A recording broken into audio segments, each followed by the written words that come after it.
Oh, that's in. Blistering starts to a tennis match. The Shakespeare got it wrong. It wasn't King Lear. It's King Lear. LeBron James with no regard for human. Yuvraj Singh finishes things off on style. This is a News Laundry podcast, and you're listening to NL Playoffs. Hello and welcome to NL Playoffs. This is round 18. My name is Gautam. I have with me my co-host Aniket. Aniket, say hi. Hello world. We are back again. We have a lot of sporting action going on. We have cricket. We have the IPL, obviously. That's I don't know if I made that sound correctly or not, but there's that. The Women's World Cup just concluded. Footballing action is underway. The Champions League is going on. The Premier League is back after the international break. The La Liga is going on. So lots of stuff going on in the world of football. Of course, there's the whole Formula One season that has recently started. We are 2 races down with another race to come up. We are recording this, by the way, on the 9th of April. India time, it's about 9:15 in the morning. So we have a race coming up tomorrow on Sunday. A lot of, like a big Premier League match happening tomorrow between Liverpool and Man City. So there is a lot to look forward to, Aniket. Absolutely. And unfortunately, we won't be talking about it today, but nevertheless, we'll be excited about it. 100%. So we'll start with the IPL because that is what's been going on primarily every day. So let's start the IPL. Before we actually talk about any of the teams or the standings, Anika, I just wanted to open up with a question I was looking at on Twitter, and somebody started it. And one of my favorite cricket Twitter follows is Sidvi, at Sidvi. If you want to follow him, he has a great podcast called 81 All Out. So he was involved in a discussion about how every ball or every event in the sport has to be looked at it equally, especially in cricket. So, for example, just last night, Rahul Tewatia, right, he was playing against the Punjab Kings. Gujarat Titans is what he plays for. Yeah. They needed 12 runs of the last 2 balls and he hit 2 sixes. And 2 sixes, yeah. So he won in dramatic style. It was great. It was unbelievable to watch. There was somebody on Twitter who illustrated the point that, look, had he hit those 2 sixes in the 18th over, it wouldn't have been this hyped up. So he was of the opinion that these 2 events, if you look at them independently, they are the exact same thing. Do you agree with that? Or do you think it's just overhyped because those 2 events just happened on the last 2 balls of the game and they won it dramatically? Or do you think there is some element of high pressure? It depends on the context and all of that stuff. I mean, do I treat a sixer in the 18th over and the 19th over 5th ball equally? Yes, they're 6 runs. But the context does bring in a lot of the element. And I think that's what sport is about. It's about those far and few moments that are in between and at the end of a game. So I don't know if I could rate them equally, but I definitely say that it makes it more exciting. But most of the statisticians and analytics people will tell you that it's 1 ball and it's 6 runs, right? So that's what I said. The sixer in the 18th over is the same as the sixer in the 19th over and 5th ball or the last ball. The value is the same. Absolutely. There's no doubt about that. But it's the larger context that comes into play that actually, I think, gives the deeper meaning. And also the pressure of the last 2 balls and needing 12 runs is different from, let's say, needing 36 runs of 24 balls with 4 overs to go, right? So there's that. The stakes are different. The pressure is different. I'm assuming as a player too, I'm sure this feel a different level of added stress and pressure if it's the last 2 balls of the innings versus somewhere in the middle of the innings, I would hope, right? Absolutely.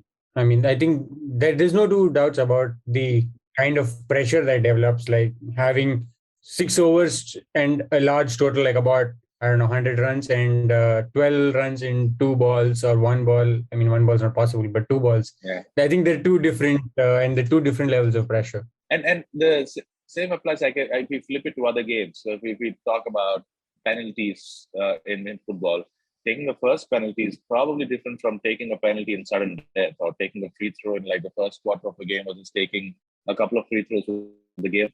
Sure, that's a different level of pressure. So I think there is something to be said about the feeling, I guess, for lack of a better word, as to how a player feels at that current moment versus how a player feels when, I guess, it's just starting off and there's not a lot of pressure involved, right? Yeah, 100%. Because anyone who follows football tactics, for that example, knows that the first and the fifth penalty are considered to be the most important. So typically, you have your best players set up to take the first and last, and in between, you can go ahead and spread out your next, I would say, three best penalty takers, right? Yeah. And I still remember. I don't know which game was this. I mean, this was Portugal versus some team, but Cristiano Ronaldo had once in the penalty called this defender back when he went to take the shot. Ronaldo went in his place, took the penalty, scored. But the defender who was called back in the next one actually went and hit the crossbar and missed the penalty. Yeah. So this was an event, and basically that tells you like the stakes of the game, right? You walk halfway and you're called back by your captain. So it does put in additional amount of pressure on you. So yeah, for sure. I mean, I would say that there is pressure associated with these particular sports as well. Oh yeah, absolutely. I couldn't agree more with you. But having said that, we should talk about the IPL, and we were briefly talking about the Gujarat Titans, right? And they're the newest edition. They are one of the two teams that have started in the IPL, along with LSG, the Lucknow Super Giants. I just hate that name. I don't know why they're calling them Super Giants, but I guess they had to get the SG in because of the teams and so on. So that's fine. But just a very unimpressive name. The GTs look pretty damn good, I must say. At least in the first two games. First three games, they won 3 out of 3. 3, okay. So that makes it 3. Okay, so it's first 3 games. Okay, so SRH just played only 2 games. And my favorite team were at the bottom, absolute bottom. So I mistake everyone for playing 2 games, but yes. Dude, I've been reading the local newspapers. They're just ripping the Sunrisers apart, man. It's just been brutal. I know they're a little impatient because they haven't won much in the last couple of years, but it's been brutal looking at some of the local newspapers just taking Sunrisers down. Well, granted, they've just played two games and they have a lot of games left to go, but they're pretty unimpressive in the first 2 games. Their squad is, for some reason, they let Rashid Khan go. I thought they would for sure retain him, but they instead chose to retain Kane Williamson for his captaincy, I guess. And now Rashid Khan is in Gujarat Titans, great player. So great T20 player. So it's just been lights out with the Gujarat Titans. So that's a missed opportunity on part of the Sunrisers, Aniket. Absolutely. And a lot of things have to change at the Sunrisers end. I think we should first start with the change in the uniform, then the name, yes, then the name, and then we go after the players. Because I really love Deccan Chargers. I love that name, Deccan Chargers. I thought it was a great team as well. We won the second IPL. But yeah, no, a lot of things have to change. It was surprising. I thought we have a pretty good bowling attack when you look at it, but the batting doesn't work out and things just don't work out. So it's just weird. I mean, I don't know what more to say. Yeah. Were you a fan of the Deccan Chronicle, by the way? Did you follow the Deccan Chronicle when you were in Hyderabad? I used to get it at home. I used to read it. I wouldn't say I was a fan. Like I read it like a matter of fact. This thing, I wouldn't call myself a fan of Deccan Chronicle. But the Chargers, yes. And Adam Gilchrist was a big fan. I still am. Cool kits too. The blue kits are pretty good. I like those blue Puma kits. Exactly. Those are pretty nice. But of course, yeah, Adam Gilchrist takes the cake. So the Gujarat Titans we were talking about, the new team on the block, they've been really good. I think they have a really good squad too. They have KL Rahul leading the side, who's been in excellent form. And as I said, they say Rashid Khan was on Gujarat Titans. My bad. It is Ravi Vishnu. I'm confused. Is it Hardik Pandya or KL Rahul? Like Hardik Pandya is Lucknow. No, sorry. KL Rahul is Lucknow. My bad. Yeah. Let me rephrase that. Blah blah blah. I was confused with the Lucknow Super Jets and the Gujarat Titans. My bad, guys. Okay. So if we look at the Titans, right? They really have a really good squad. Now, I'm just going through the squad from the top to bottom. Hardik Pandya has been really good. He's back to his good fitness. He's now bowling about 140 clicks an hour. He's batting well. This is a great sign, not just for Gujarat, but great sign for India, because all-rounders like those are very hard to come by. So that is awesome. There is Shubman Gill, who is on form.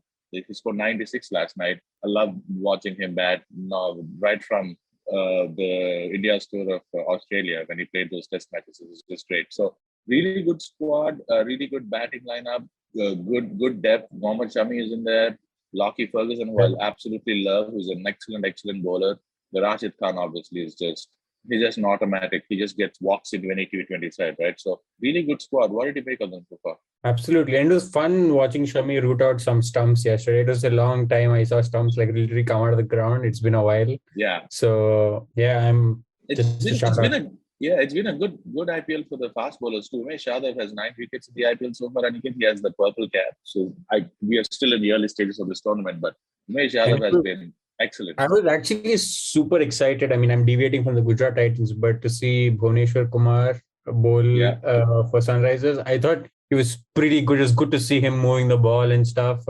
He still needs to get into his element, but it was promising nevertheless. Natarajan also is playing for the Sunrisers, who's been really good too. He's a really great bowler. But as you said, they need to get their batting in order. They have all these young guns, but I don't know.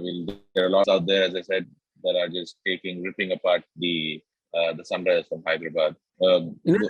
Sorry for interjecting, Gautam, but and you know this, that I was never a big fan of the IPL, but I still feel so proud that it has done so much for Indian cricket. Right, there is just so much depth, just so much players who have come through, who otherwise would have just, I think, fallen aside. But I think that's one of the very good positive things that actually come out of IPL. I think that's what competition does. That's what we should do in general in sport, like support the footballing infrastructure we have.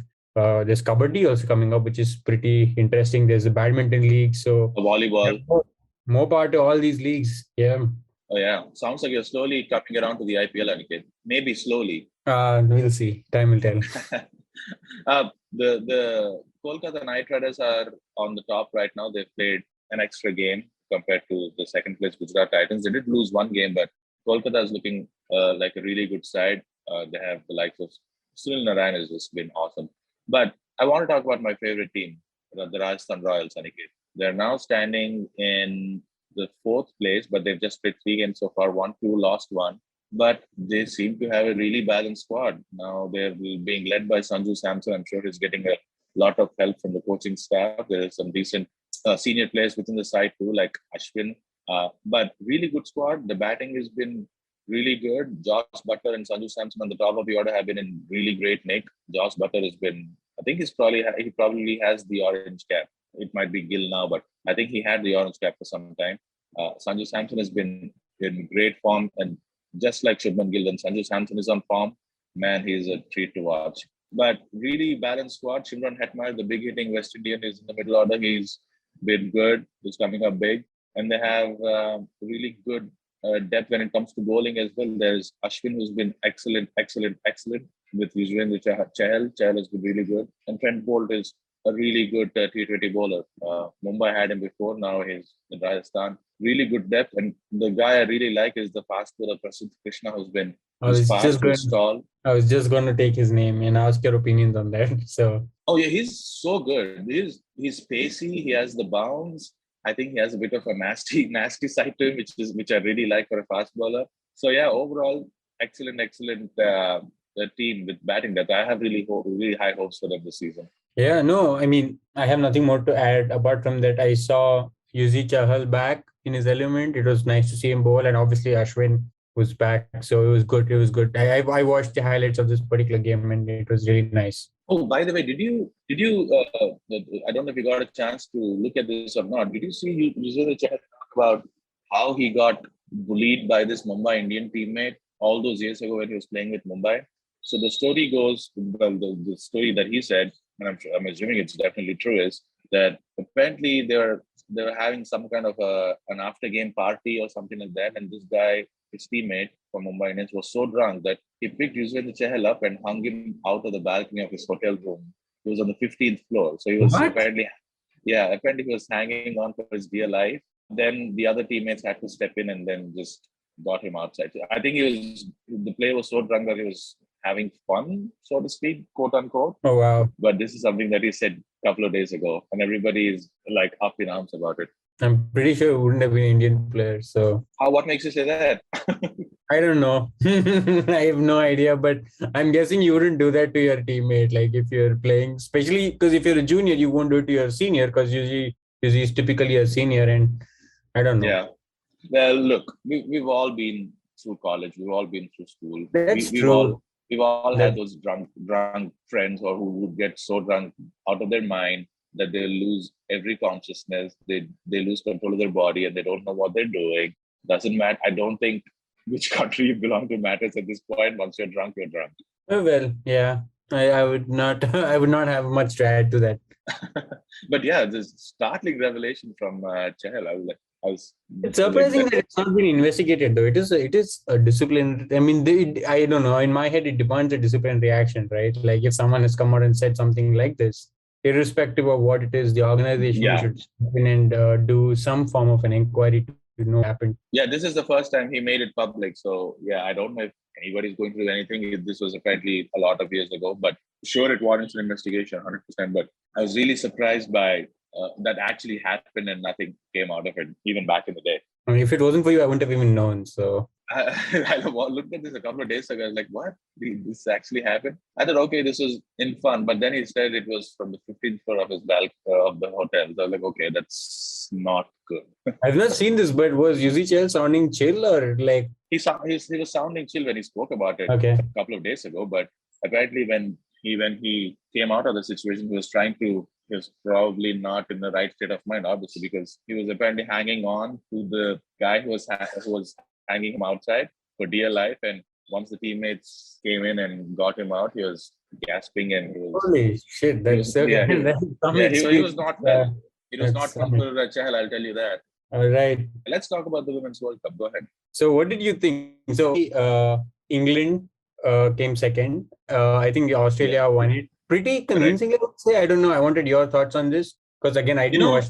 I mean, just being transparent, I didn't watch the games live, but I saw the highlights of the games. Yeah. So, I wanted your thoughts. Yeah, same here too. The timings have been so bad to watch these live. But you know what this World Cup reminded me of, Aniket? It reminded me of the 2003 Men's World Cup between India and Australia, when Australia scored big in the first innings, and then India had to kind of scrap. That World Cup. Yep. 170 or 138 balls, and then once Australia made 356 for 5, it was pretty much Australia in the driving seat. Nat Silver for England in the second innings did make 148 or 121, fought heroically, but in the end, they're always going to fall short because that run rate, it was always going to be an impossible task for them. So ended up skittling out for 285.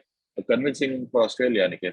Absolutely, and that's what I said. So one thing again, I did not follow this tournament in and out, but I did see a lot of the highlight games, and England's performance at the end just turned out to be in some form of a shocker, I would say, because I think their bowling just had no answer for what was happening, and it seemed like you said, maybe 2003 India versus Australia, because I can't put it in better words, but yeah, it just seemed like they were out of answers and Australia was just cruising. Oh yeah, 100%. They always had. They were the favorites coming into the tournament. India is finished just outside, just failed to make the semi-finals. They had a tough outing this time around. This is probably going to be Mithali Raj's and Julian Goswami's final matches in the World Cup. I think they're probably going to announce their retirement soon, but they've been tremendous icons and assets to the women's game. So remember, if you think about it, there's a lot of good coverage of the women's game right now, but back in the day, all you heard was about Mithali Raj in the newspapers and about Julian Goswami in the newspapers. Absolutely. And I did want to talk about, this is one of the talking points, to talk about the Indian women's team, right? Because even though they did not, I think they finally they stood at around 5th, I think. Yeah. In the position they played. But I did want to give a shout out to the Indian women's team, especially the fielding. I thought was super. As a whole, overall, the women's cricket fielding, I thought was pretty spectacular. I saw some great catches going on, especially as always, Smriti Mandhana was there playing in innings almost in every game. So I can't pick a game now and say, oh, she actually did bad. So it was pretty nice to see even the openers do well. So yeah, I mean, it was good, more part of the sport. Yeah, 100%. So hopefully, as this moves forward, I think there is going to be a reset with Mithali and Julian probably being announced in the retirement. So it will be somewhat a start of a new era, but we'll have to see if all these these young players in the women's side are just great. So Given an opportunity, I think they will just do really good. So let's see what happens. But Yeah. it's something that we have to. Yeah, go ahead. Sorry, just remind me, was it the game against South Africa that like went Yes, that was the really heartbreaker. close? Right? Yeah, Yeah, yeah. that was sad. And that was really close. Yeah, that was the really big game that against South Africa that they had. That that was a heartbreaker, but they lost at the final ball. But things happen. But it's still, as I said, not the greatest of outings this time around in the World Cup for India. But as I said, still have a really really strong base to build on. The players, all these young players are really good. So let's see, hoping for their best. Yeah, and I mean the cricket team is in safe hands. So that's good. Oh yeah, 100%. Okay, I think we should move on to the world of football, Aniket. What say? Oh yes. So let's talk about the Champions League rounds that have just wrapped up. So I want to talk about, and this is obviously put up by you, but I want to steal your thunder and talk about it first, about this gentleman called Karim Benzema. Yes. Who is just single-handedly demolished Chelsea Football Club with his hat trick, and he happens to be after Ronaldo, I think, to score 2 consecutive hat tricks, and he's also beaten his own record to be the oldest player in Premier League to score a hat trick. So he broke his own record. He's 34 now, and he's like fine wine. He's just getting better and better. I think it's one of those seasons. And I hope it continues because he's definitely a brilliant player. It's not like he's just peaking this one season. He's always been a good player. But this season, something's just going on with him. He's crazy. He's on another level. Yeah, not just his finishing, but his passing, his runs, setting up goals. It's been awesome to look at it. Now, I was looking at some of basic stats about Karim Benzema. He's gone under the radar mostly because of obviously Cristiano Ronaldo in his side. Cristiano Ronaldo has been so much better than him, obviously. That's why he's always gone under the radar. But both Benzema and Ronaldo came into Real Madrid in the same year in 2009 and 10 season, right? So I was looking at his goals tally for every season in the La Liga. And here is his goals tally, Aniket, beginning from 2009-10. So 9 goals in 2009, and then the next years he's went from 26, 32, 20, 24, 22, 28, 19, 12. Okay, 12 was a bit of a lead year for him. 2018, 19, right? 30, 27, 30, and this year it's 37 so far, 2021, 22. So it's just been a goal scoring machine, so to speak. Not as much as Ronaldo, but he's still been really, really, really consistent for him. He's the perfect second foil when Ronaldo was there, and now he's picked up the baton and he's been just charging away at it. Just how he's been playing, the form he's in, the finishes, the 2 headers, great headers in the Chelsea game. One was gifted to him. You just don't give those gifts if you are Chelsea. You just don't give anybody an open net. So that was a gift, but then he also missed a really good opportunity to score. So the hat-trick was justified, I thought, but just he's been in scintillating form. Absolutely. And let's recall the game prior to this, right? So it was PSG they played. Yeah. And he was also on fire with PSG. So yeah, and I would say that Ronaldo's presence, I would say maybe Ronaldo overshadowed him. Yeah. And now when you look at the stats, you think it's rather unfair just because he's averaging roughly 23, 24 goals a season. So Messi and Ronaldo have biased this thing where they make these 23 goals look very ordinary by doing this 30, 35, 40 every year. But if you think about it, it's a pretty spectacular record to have. Like if you're averaging 22 goals a season, it's pretty good. And in all honesty, he's single-handedly pulling Real Madrid along in at least this particular season. They don't seem to be as promising if it was not for Karim Benzema. And I heard this online. I don't know who said it, but if Carlo Ancelotti right now had to personally go and massage Benzema, he would do it because it is that important that Benzema is to Real Madrid. They seem to lack any sort of threat without him right now spearing the attack. Oh yeah, they don't have. There is Vinicius Junior, but come on, Benzema has been their machine so far.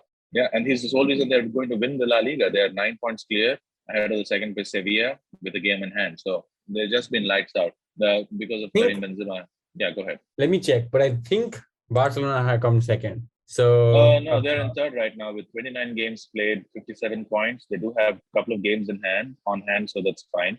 Sevilla has 31 points. 31 games played with 60 points, and Barcelona with 57 with 20. So we are 3 points behind, but 2 points in hand. That's correct. And So red hot form, 5 wins in a row. there is hope. I mean, let's not read too much into that because this thing can go down anytime. But no, I'm very excited about what's happening with Barcelona. That's definitely something we can talk about. But let's get back to Champions League because this was there, and then there was Real Madrid, which now they seem to be. And Thomas Tuchel's press conference, I don't know if you heard afterwards. Yeah. But he pretty much came out saying there was no hope. Yeah. And we should play his clip. Is this alive? No. With this performance, no. Because first of all, we need to play Southampton, and if we don't get our heads and legs straight and our mentality right, we will not win in Southampton, and and then this tie is not alive. If things change, maybe, but. How many clubs in worldwide football won with what we need? 3 goals difference. It's alarming because it's like in two games 7 goals, but nothing has changed.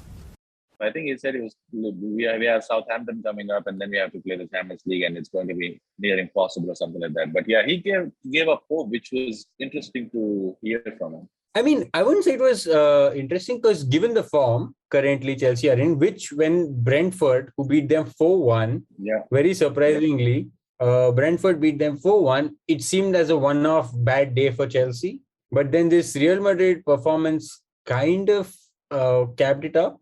Like you realize like, okay, these guys are really not playing that good football. And keeping that in mind, I think he was right to say, but I think he said the reaction of his players. It's one of those things you say to, really charge your players up. He must have said what he had to say in the dressing room, and this is like the last roll of the dice you have. Yeah. All these coaches, I tell you, play these mind games outside. Yeah. So this does seem like, one of those things, and we'll find out because it's not impossible for Chelsea to go to Bernabeu, especially there's no away goal rules now anymore. Yes. So you can go score 2 goals in Bernabeu and, sneak a victory. So it's possible. It's not over. I think, Tuchel knows that. So he's just tried to get the best out of his players. Let's see how it goes. That's what makes this hat-trick even more special, that Benzema did it at Stamford Bridge and not at Bernabeu, right? So Man City played Atletico. They squeezed out a 1-0 win in Manchester. Did you watch that game? I did watch that game. It was I slept through during that game, so I can't claim to have watched that game.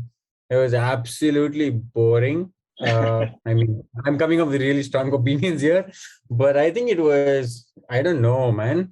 Kevin De Bruyne's comment at the end summed it up. He says, I've never seen anyone play a formation of 5-5-0 before in my life. Yeah. And it was like that. Atletico Madrid, they had no shots on target throughout the game. I mean, it was surprising. No. I have never seen again, I don't have a spectacular footballing career or anything as a statistician, but I've never seen expected goals to be 0 by any team before.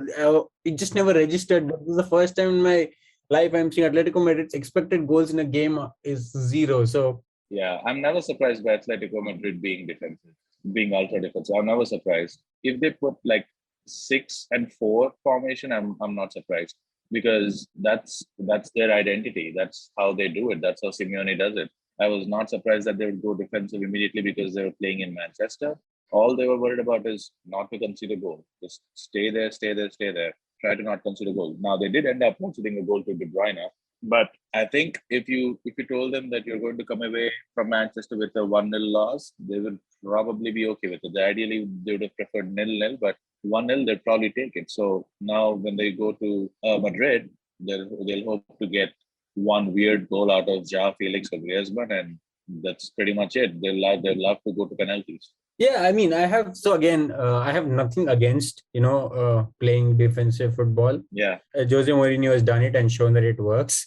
He's won freaking Champions League like that. Well, not of late, but yes, you're right. Yes, back in the day when he was still crazy and able to get the best out of his players, yes. Yeah. Again, it's just very surprising that, I always believed that the plan of just not conceding was never a good plan, because almost the odds are so low that you'll have a clean game without any form of a mistake. Yeah. But then anyways, we'll see what happens, because I'm not surprised. I think Atletico Madrid honestly would be very happy to take a 1-0.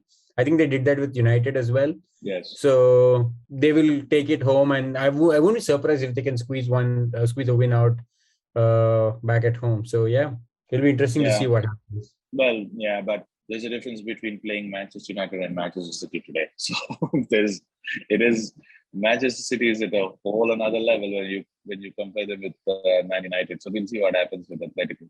The interesting thing that I'm constantly, I guess I should say I'm surprised by is that Phil Foden always comes off the bench for City. Now Guardiola loves playing the inverted winger, which means that if you're a guy playing on the right wing, prefer that he's a left-footed guy, and if you're a guy playing on the other side, you prefer that could be a right-footed guy. So Mahrez, who's on the right wing, is left-footed, and on the left wing there's Sterling, who's right-footed. So because he allows people to cut back in and then take a shot, Guardiola, he loves playing the inverted winger. But if it was me, I would happily replace Sterling in the starting lineup with Phil Foden, because Phil Foden, whenever he comes on, man, makes things happen. He's such a great player to watch, and he makes things happen. He creates some kind of chances wherever he is. I think I 100% agree with you. Just to add to that, I also think that Sterling lets a lot of chances go. So as a player, he's good, he's fast, he can, Yeah. skip players. He's pretty good at that. But I wouldn't say he's one of the coldest finishers. He can definitely improve his finishing. But I think, and I can only guess, I think getting Foden on later was a tactical thing, just so that when the legs are tired out, you want someone like him to come in and create something. And Guardiola does this. Sometimes he overdoes it, as it's famously discussed in Champions League. He really tries to overthinks it, or whatever you might call, like flip everything on its head. I still remember he made Philipp Lampard a midfielder in Bayern Munich. So he does all these kind of crazy things. And I don't know if it's one of them. If it works out, it's a tactical masterclass, right? Everyone's like, oh, wow, check this, what a brilliant tactical move it was. But if it does not work out 3 times in a row, then you start saying, oh, this dude's overthinking it. So it's a fine line. We'll only find out how it ends. Yeah. But given the track record, I hope he doesn't overthink it too much, keeps it simple. Sometimes works best, keeping it simple. I know. He has a great team. He has a wonderful bunch of players who swear by him. Good thing players swear by him, because if I was Phil Foden, I would have been trying to push myself into the starting lineup, or trying to get out of City, because he's not been getting enough starts. Even in the Premier League, he doesn't get a lot of starts. So it's if you're Phil Foden, you're a young guy who has the world in front of him. So I would love to see him play more instead of coming off the bench, but that's just me. Liverpool played Benfica 3-1 in the first leg, so they seem to be cruising along okay. The other surprising result, though, Aniket, was Villarreal was playing Bayern Munich, and they are 1-0 up just like that. Bayern had a bunch of chances, but Villarreal was the team who made the most of what they had. Absolutely. And if I'm not wrong, 2 of their goals were disallowed as well. So actually, Villarreal actually played pretty well. And it was surprising to see Bayern not play well, let me put it that way, because Villarreal was pretty good. And I enjoyed that game, actually. I was happy. I was happy when the game ended. So, yeah. Of course, everybody likes an underdog story, but Lewandowski, Gnabry, Muller, Kingsley Coman, everybody was there. Sane came on, just couldn't find the back of the net. I don't know if the Bayern Munich also had a goal disallowed, maybe. I think they were caught offsides and so on. So, but again, I'm not holding my breath. I think Bayern still should win this with 1-0 down, going back to the Allianz Arena in Munich. So I'm not too worried about Bayern being knocked out, but it sets up for a really good second leg, at least as far as Man City Atletico go. That should be a good game for Atletico, because Atletico will try to be a little more aggressive because they're down, and then Bayern should be going all guns blazing in Munich. So I still think Bayern and probably Liverpool is the favorite at this stage, because they have an easier path to the final, but we'll see what happens. Yeah, and I think this is a good time to register my disapproval of getting away of the away goals. Yes. It's really disappointing to see that, like, at this point, for example, if there was away goals, I think Chelsea would have been out. Like, there was just no way, to go into Bernabeu and scoring 3 goals. It's a very difficult task. You never say never in sport. But now that rule is not there, it's still tough to score 2 goals, but you still believe it's possible. Do you know what I'm saying? Yeah. So, and it is sad that this rule has come up, but it is what it is. Kind of takes us back to our initial discussion, right? So people who did not like the away goals rule said that a goal is a goal is a goal. right?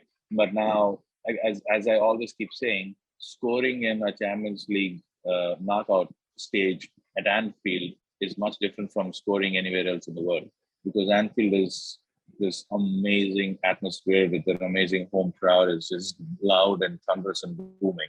So I don't, perceptions do matter. The feel, what a player feels, what a player goes through in terms of stress and pressure and high stakes do matter. So yeah, I'm in this with you, Aniket. We are going to go down on this ship no matter what. Yeah, and We're going to drown in this ship in the away goal, so we'll drive at the away goal too. I was actually reading about it again, Gautam, and so the reasons are weird. They say that the technology, there is VAR rules right now, less chances for referees to make mistakes. The pitches are equal quality. Previously, it used to be a thing because some pitches were really poor quality, whereas you had like proper, really good turfs in some pitch. So there was a lot of this. But I think discounting the fans is a major mistake, because it has been proven scientifically, and I keep going about this point again and again and again, but they do have an impact. And like you said, there's no other example. I still remember Barca coming to Anfield and just getting shell shocked. If you can imagine a team that plays in Camp Nou, which is one of the largest stadiums in the world, if they come to Anfield and they're just stumped, you can imagine the influence spectators have in a sport. So it's a very interesting topic. We should probably find some way to get an expert to talk about this somehow. I'm very curious to learn more. Yeah.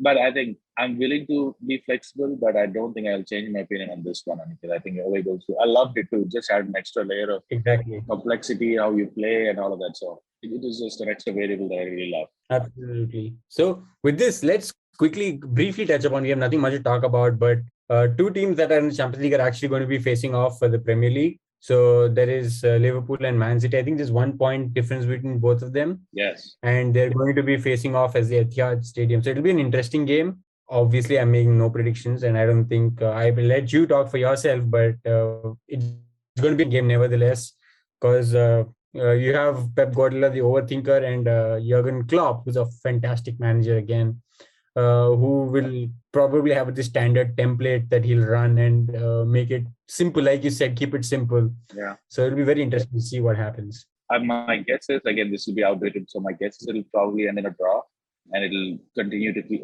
in the title race will continue to be close until we get to the third game. So we'll see what happens once the dust settles over this game. So yeah, let's not talk too much about this, but let's talk about a little bit about Manchester United and their ongoing quest to be a really good manager, or so they think they do. But now looks like now we have something on the table with Erik ten Hag more or less being confirmed as the next Man United manager. So as an in-house United fan, what are your thoughts? So I haven't thought a lot about this because I've pretty much given up on the season. There's nothing to look forward to this season, out of the Champions League, out of the Premier League contention. I don't know if United can even make, well, I shouldn't say can even make, they can make the top four, but right now, I don't know if that seems attainable.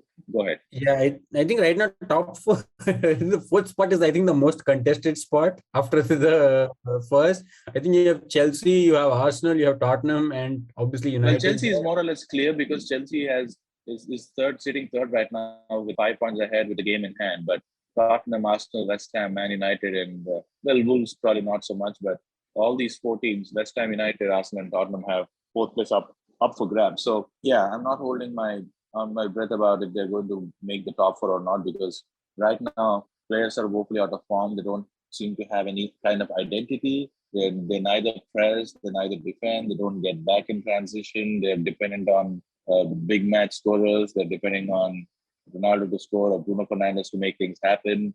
Players like Rashford are woefully out of form. So it's just scratched me as far as the season goes.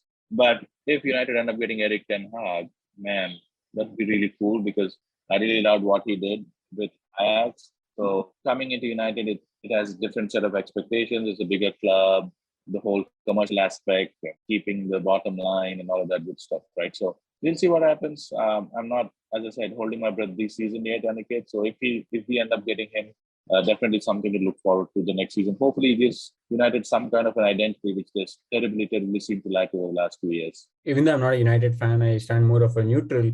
I think it's painful even for me to see United in this position at this point.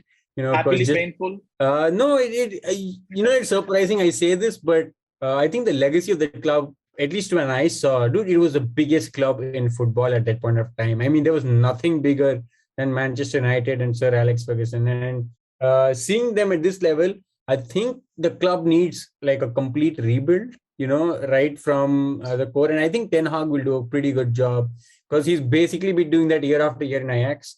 Because he makes players and then they all leave, and then he basically does that again, and he's doing it sustainably. The challenge is doing it in the Premier League, Yes, because it's obviously a tougher league, but nevertheless, I think it's a good option. There were obviously talks about Pochettino, but I don't think that's going to work, and it'll be surprising to see where he'll go. Because United, in this pursuit of so far getting Ralph Rangnick, they let a lot of good managers go. Because I remember Antonio Conte was one of them who was in line. There was Pochettino, and then now there's Ten Hag. So I think they have to at this point settle down and play the long game. By the way, can I say something little unrelated but sticking to the Premier League? Yep. I'm going to tell you, I said so, but I'm not going to brag about it. Everton are in the 17th place right now. The last 5 games, 4 losses, 1 win. And who is coaching them? Frank Lampard. Okay. God. Dude, been awful. No, this is not. I agree to everything you said. Everything except this is Frank Lampard. No, I think he has very little to do with where they are right now. Yes, they're struggling, and that's the point I put up there. Everton, if they go down, oh my God, it's going to be, I don't know. I just don't have words to complete it. But it's definitely not Frank Lampard. It is, I mean, I don't know what to say, but I hope he survives them.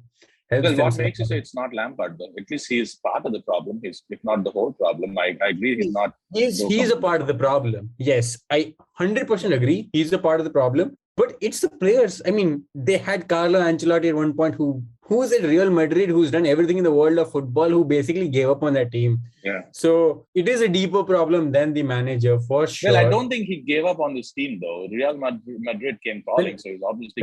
When I say gave, like I say it very lightly. I really don't mean he gave up on them, but he had the resources. Everton gave him money. He tried building, and he's a fantastic manager to have. I think any other club, if they had Carlo Ancelotti, they would have done far better than what Everton did. And right now they just don't seem to have, I don't know, the players to really put in that, I don't know what you call the one, dirty day. Just get your hands dirty, put your body in there, and play the Premier League style. Yeah. For survival. So I think they lack that, and I think Lampard's well aware.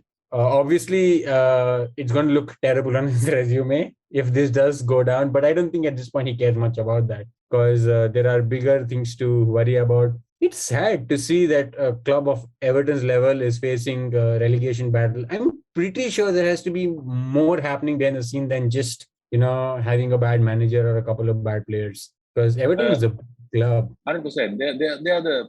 They are the perennial middle of the table club, right? You never see them go down or you never see them go up. They're always there. Yeah. It's just like, it's kind of weird to see them struggle so much. So 29 games, 25 points. They're just 1 point behind Burnley. 1 point ahead of Burnley in the 18th position. So they are in dire straits with 9 games to go. So they need to pick something up and get some good results. So if I look at their team, Dominic Calvert-Lewin, who was one of the leading goal scorers, not last season or a couple of seasons ago. The Richarlison is really good. The Brazilian. They have the England goalkeeper Jordan Pickford. They have all these. The core is pretty good. Holgate is pretty good. Murray Gray is there. Yeah, all of these are really good players. Good quality players. They're not exactly bums. So I don't know if it has to do with chemistry, if it has to do with, of course, it is when it comes to things like this, it is a combination of a lot of different factors. So Everton is playing Man United next, which doesn't give you a lot of confidence either way, but we'll see. Everton has Leicester playing. So they have a really tough set of games coming up. So they're playing United. They're playing, let's see who else they play. They're playing Liverpool. They have Chelsea coming up. They have Leicester again coming up. So It's going to be a little It's very, going to very be close race to the finish. it's going to be brutal for Everton, man. The more I see their fixtures, the more I feel they're bound for relegation. I'm sorry to say I that, know. but It's going to be rough. It's going to you're be rough. playing. So Okay, let me repeat exactly what you said. Manchester United. After that, you're playing Liverpool at Anfield. Then you play Leicester City. Then they play Brentford, who just beat Chelsea 4-1. I mean, they're a pretty yeah, decent team. I'm not saying that they beat Chelsea, so they're tough. And then Arsenal. Oh wow, that yeah, is tough. yeah. Okay. So not the best of situations for Everton or Frank Lampard. So if obviously if they get relegated, it's going to be cleaning the house or And at the minimum the manager will go. obviously, if he saves Everton, you'll be like Lampard's the best. So yeah. No, I'm not. As I said, I'm still Lampard, the coach, leaves me wanting more from him. Lampard, the player, not so much, but the coach, not a big fan. But as I said, we'll continue our discussion and debate as we keep moving forward. I think it's pretty much gone as far as Everton goes. Okay, so let's move on. Let's move on to Formula One. Brand new season, brand new dawn for Formula One. It's the Bahrain Grand Prix. And it's lights out and away we go. Brilliant. Perez does get away well, comes over to cover off Leclerc. Carlos Sainz is forced to the outside. Max Verstappen getting keen on the inside with Carlos Sainz, but Perez leads them through the first corner. From Leclerc, Verstappen getting past Carlos Sainz. Hamilton ahead of the fast starting Williams. Makes it into the lead, and Hamilton has got half a car length, now a whole car length ahead of Sergio Perez, and now he's been challenged as Perez by Kevin. And let's talk about, I'll let you take the lead on this. Let's talk about the resurgent Ferrari. Absolutely. So resurgent in the sense that the red car, because they're a team I have been supporting. I've spoken so much about Charles Leclerc. They have a brilliant drivers lineup. So let's break them down. Yeah. They have two young drivers, Carlos Sainz and Charles Leclerc. Their car is pretty decent this time. And then Formula One regulations have changed. So racing is much more tighter, and you will see that throughout this. I think you've already seen that in the first two races of the season, where Haas is now picking up points. Yeah. And they were basically struggling to even finish races last year. So racing remind me what changed, Aniket, with regards to regulations this year from this season. So one thing is the design of the car has been overhauled, and the whole purpose of the overhaul was so that the cars can follow more closely. Previously, what happens is due to aerodynamics, you have turbulence. So when you're following a car very closely, it becomes very difficult to overtake because of the turbulent air. So they have tweaked the designs, the aerodynamics of the car to enable this. When I say this, I mean enable closer racing.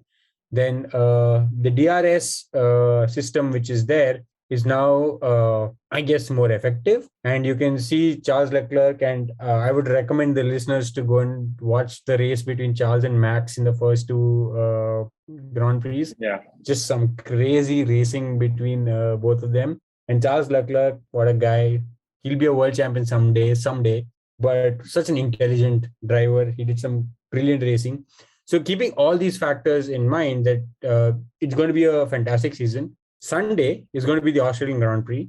So we are again talking ahead of schedule. So we can't make predictions, but it'll be an interesting race because the circuit, first time out, it's always been the first Grand Prix of the year so far for a long time. At least long time I remember. Yes. And now the tarmac has been changed. So the tar has been relaid. The circuit, the Australian Grand Prix circuit the design has been changed. So it's now a faster and a wider circuit. So basically there are a couple of turns. I don't know the numbers. I don't want to get them wrong, but there are a couple of turns and chicanes that have been made wider and more flat out. So there's more DRS zones. DRS stands for drag reduction system. So whenever you enable this, and you can enable this when you're 1 second behind a car. So, and when you do that, you get like I think 15 kilometers per hour roughly push. So you can get faster. So it's expected to be a fun race. It'll be new because a lot of drivers have not experienced this new track. It'll be exciting. So it's going to be an exciting race. And Ferrari have so far, I mean, it's only 2 races. They've done okay. But this particular track favors Red Bull because there are more straight line, there's more DRS zones and straight lines in the new circuit. So it's going to favor Red Bull. So it'll be interesting to see what happens. So the Australian Grand Prix, as you said, yeah, again, it's going to be quite outdated once this episode comes out. So, but tell me, is the new design, is Mercedes are off to a bit of a shaky start. Talk to me about Mercedes. Is it the design? Is it just new season? Well, I don't think it's a strategy that's going wrong. I think it has to do with the car, right? Absolutely. I mean, it turns out that the 7 times in a row world champions, and this did happen last year too. But this that last year also in the starting, if you remember, they did not have the best of the cars, but they slowly, as the races progress, they get better and better. But this year, their cars design has just been very off. So they have not been able to put a good car together. And it is because of various reasons. I mean, I think that's the beauty of the sport, and that's why I like it. It is the intersection of engineering and high performance. That's what I would say. High performance and engineering both in there. And yeah, they're not doing. I mean, they're not doing pretty well. It's too early to call anything so far, but they are struggling. Lewis Hamilton, I think, finished 10th last race, so he seems a little frustrated, which is rare. But we'll see. Yeah, Hamilton was lucky to finish, I think, on the podium. Did he finish on the podium? Yeah, I think he did finish on the podium in the first race. And then just got among the points in the second race. Charles Leclerc, 45 points in 2 races. Carlos Sainz, his teammate, right behind him in second. Very early days in the Formula One calendar. But yeah, I mean, getting new teams on there, new teams getting up, something other than Mercedes and Red Bull is always great to see, which means that the race is going to get only tighter because, as you said, teams figure things out, especially the really good teams. So Mercedes, I'm sure, will figure things out now that they've had a couple of weeks break here. I'm sure the same goes with the Red Bull team as well. So we'll see. I'm sure we are hopefully off to another really tight season, not just between 2 teams, but more than 2 teams. Oh, for sure, it's going to be more than 2 teams. And one thing that's known for sure, at least now, is in every sport, but especially in this sport, data is your best friend, right? So the more races that happen, yes, the more you learn about your car and the other things. So you will expect top teams to come back and show why they're top teams. That being said, you also have teams like Haas who are like doing pretty well now, and I think Gunter Steiner, who is the chief principal, great guy. The awesome guy. We've all seen it Drive to Survive. Spoke about how they expect to score points at least till mid-season, right? Because the prediction is till mid-season because they expect the top teams then come into their zone and budgets and all start playing a role. But so far, they're very happy with how they're doing. And I just recommend people to go and watch because one really good example was, I think, Alpine, Esteban Ocon and Fernando Alonso's teammates were racing like crazy in the last particular race. So it's fun. If you enjoy racing, I think this new car design is working well. We'll see how it goes. Like I said, it's too early to call anything. It'll be interesting to see. Yeah, I love that there are more teams that are just in the middle here. So that's awesome. Yeah, and one thing I think we didn't speak about, but Kevin Magnussen is back to Haas.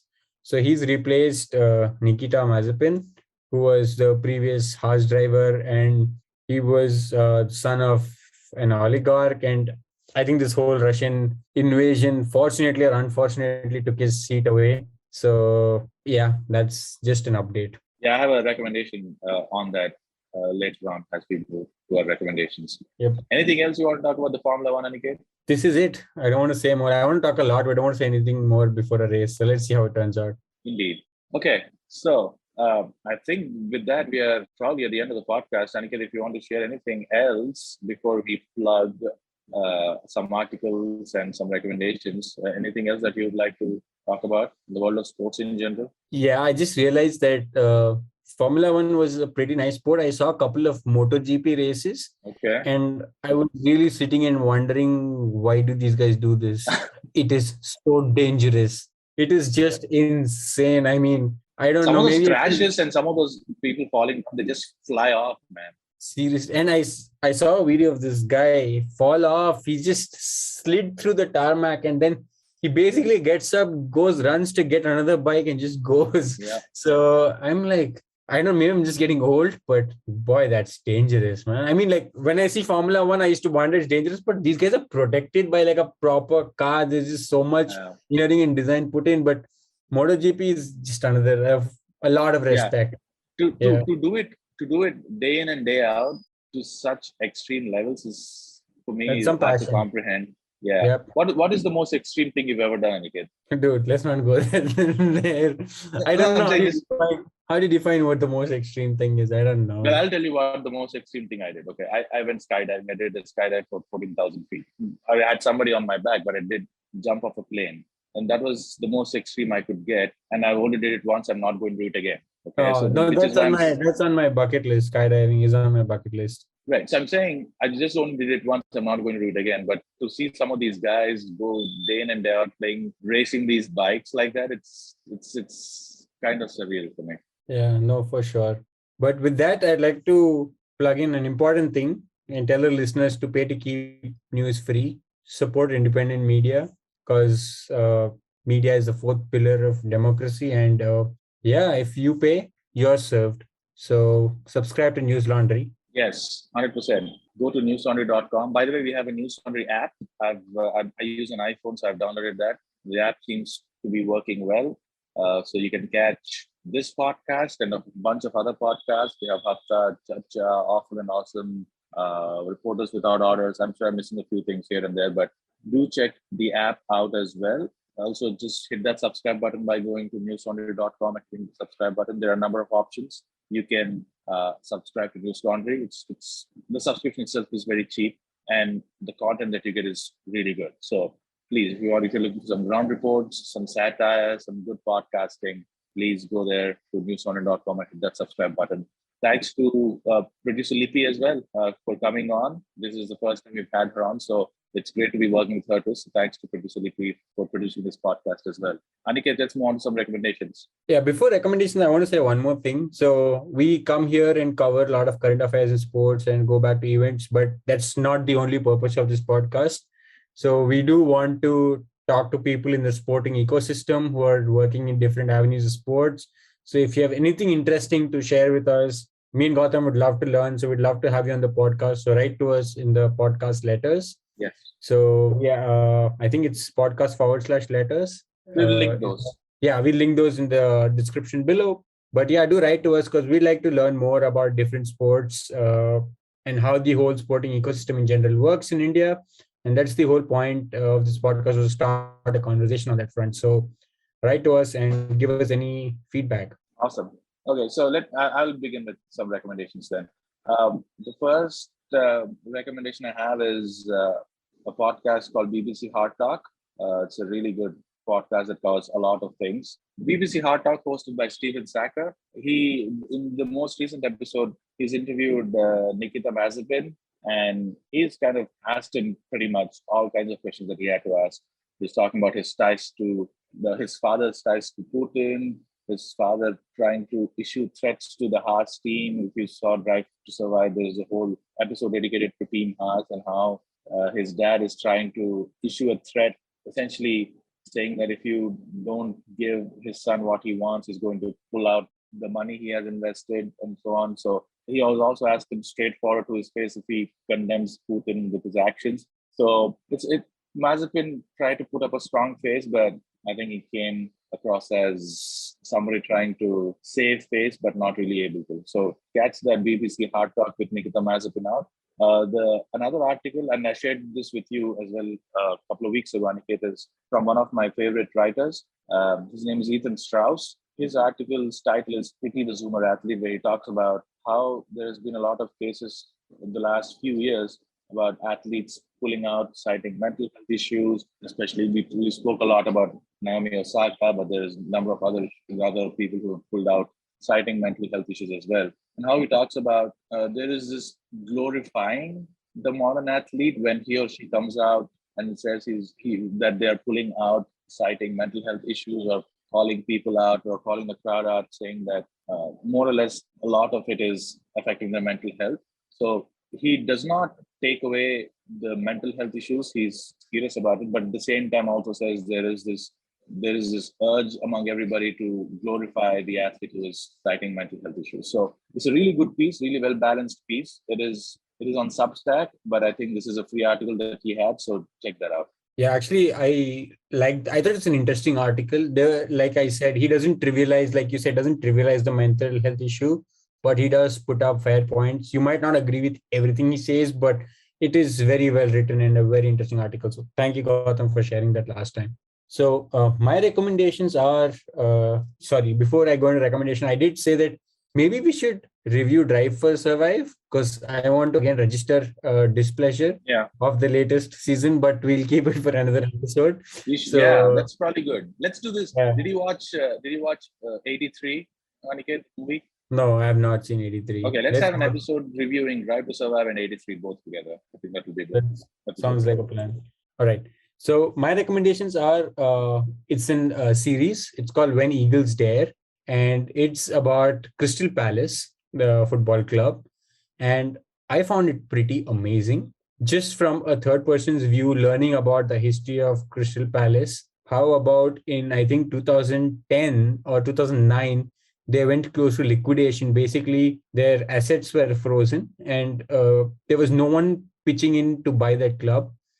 Fans came together and basically decided we will not let this club go down. And they invested, obviously there were some notion of rich fans there, so they invested money in that. And in 2013, it's about the journey to making it to the Premier League. So 3 years later on, they made it to the Premier League. And I think they've done a very good job of capturing what that journey was about. And it's very interesting because I learned so much about the club, about the history of it. So that's one recommendation I'd say. It's on Amazon Prime Videos.